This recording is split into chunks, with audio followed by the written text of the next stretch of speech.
Built by Mr. Rich, the Performance King, this 65 Plymouth Belvedere is part of a growing movement known as Match Bash.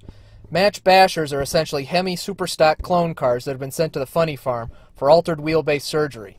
They're streetable, but pack serious Hemi power and are loaded with period-correct details. They're not clones, copies, counterfeits, or moldy nostalgia acts. They're simply respectful tributes to early factory and independent funny car match race heroes like Ronnie Sox, Doc Burgess, and Dick Landy. This Belvedere was built from original AFX plans and dimensions, and every detail is period correct. Instead of fiberglass panels, this car is 100% steel, and even in black, all those body mods are invisible and flawlessly executed. Front and rear fenders were modified, with the wheel openings moved forward 10 inches in front and 15 inches in back, but you'd never know that it was cut apart and spliced back together like a giant jigsaw puzzle by looking at it today. After all, that's how the factory boys at the top-secret Amblewagon AFX conversion shop did the real ones back in '65.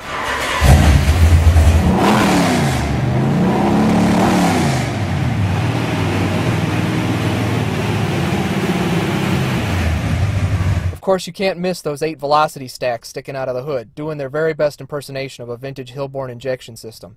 Underneath, you'll find a monstrous 472 cubic inch 65 Hemi block and heads, running 10.5:1 compression, a solid roller camshaft, and modern EFI that only looks antique. Match Bash happily embraces modern electronic fuel injection, as long as it is subtle and hides in plain sight. In fact, the only other correct choices are Hollies on a factory-style cross ram or a 671 supercharger.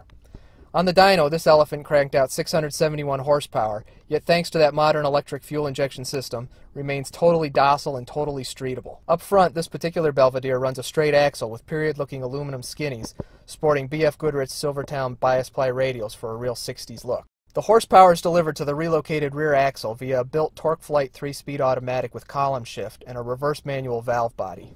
A custom-built drive shaft with heavy-duty yokes and U-joints powers the narrow Dana 60 rear packing 456 gears and built by Dutchman Motorsports.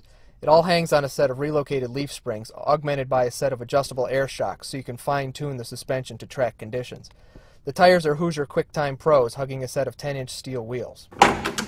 Inside, there's a complete A990 Superstock interior by Gary Ball that closely replicates what you would have received if you'd ordered one of these new back in '65. It's bare bones, no doubt about it, but the detailing is authentic and the execution is first-rate. The gauge cluster and original steering wheel have been fully restored. There are 3 auxiliary gauges hanging under the dash for keeping an eye on that big Hemi under the hood, and a period-correct Moon-Eyes tack sits on top of the dash. In the glove box, you'll find the controls for the modern SDS EFI system, including an air-fuel monitor.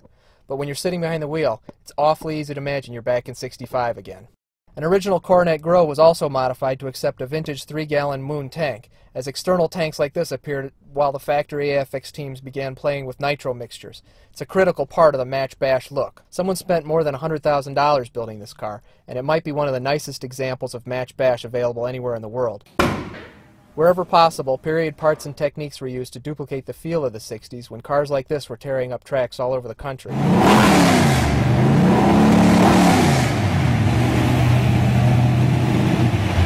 Put it in your garage today and feel history come alive.